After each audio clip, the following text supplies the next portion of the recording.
Well, now we've got East End hardman Danny Dyer, best known for playing real Cockney geezers. However... Yeah, his latest project has seen him change direction. He's heading to the West End, swapping screen for the stage. He's starring as music legend Sid Vicious. Yeah. Nice to see you again. Hello, how you doing? Your hair looks lovely. Oh, do you think so? Matter of fact, Sid Vicious had hair like that. Yeah, no, he did, yeah, he did. I don't know if he was a musical legend, really, Sid. I think the fascinating thing about Sid Vicious was he was useless.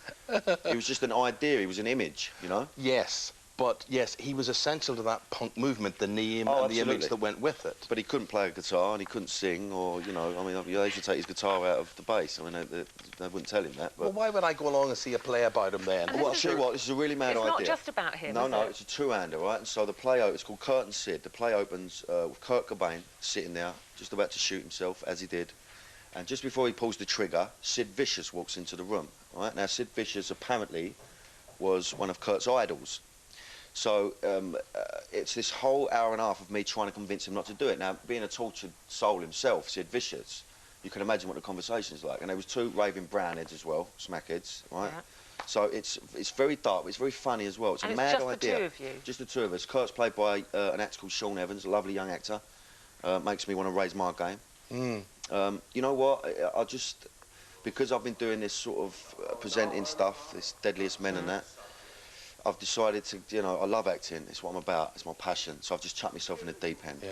Well, we were talking last time you were in about this, you know, the kind of hard man, geezy Cockney. And we said, you got to get out of that. Well, I got to break that mould. But you said then, you know, I'm always looking for roles that will kind of take me away from that. Yeah. So this then came along after we'd spoken to you. Well, I can identify with Sid Vicious, I think, because, you know, the idea is that Sid Vicious was called Sid Vicious because he wasn't. He was a real sensitive soul. So I didn't know that. He wasn't vicious at all. And same with me, really. Look a real sensitive soul. Even though when you do the link, you're saying, you know, hard man actor. I'm not an hard man at all, mate. I might, you know, I've got a bit of an accent on me, but I'm a sensitive soul. I keep telling people that. I wouldn't argue with that.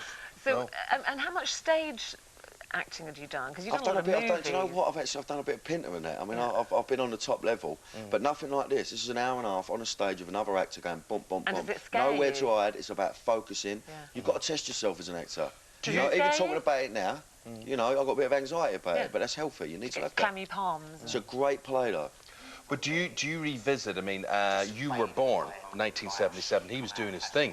1977. Have you gone back? Have you looked at the documentaries and the? I have, but you know, like I said, you know, the only footage of him is him on a stage smothered in blood with a sort of guitar in his hand. The only interviews he ever gave was when he was so off his head. Yes. I think he is a mystery, and I actually can do what I want with it.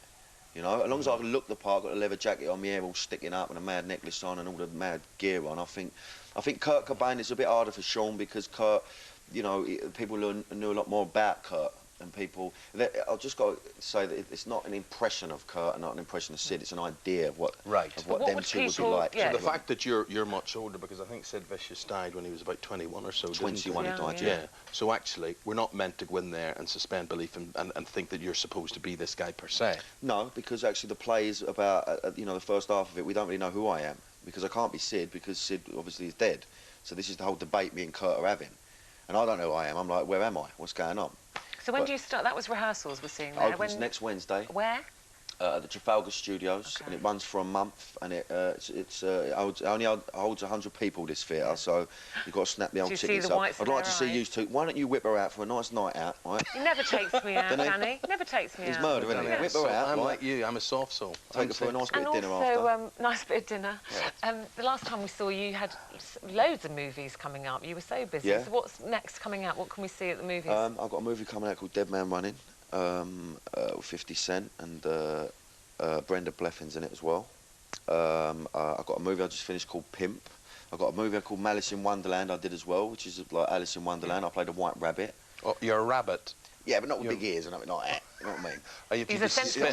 Suspend belief in that one as well. He's a sensitive rabbit, though, but yeah, I'm really busy. I'm in a good place at the moment. I'm happy. I've got beautiful girls around me, and you know, I've got a good drive about me and focus at the moment. Got to go, mate. Cilla Black's waiting in the wings, as is the news. Danny Dyer, and we'll be back with Cilla right after this. 45 years in the business for her.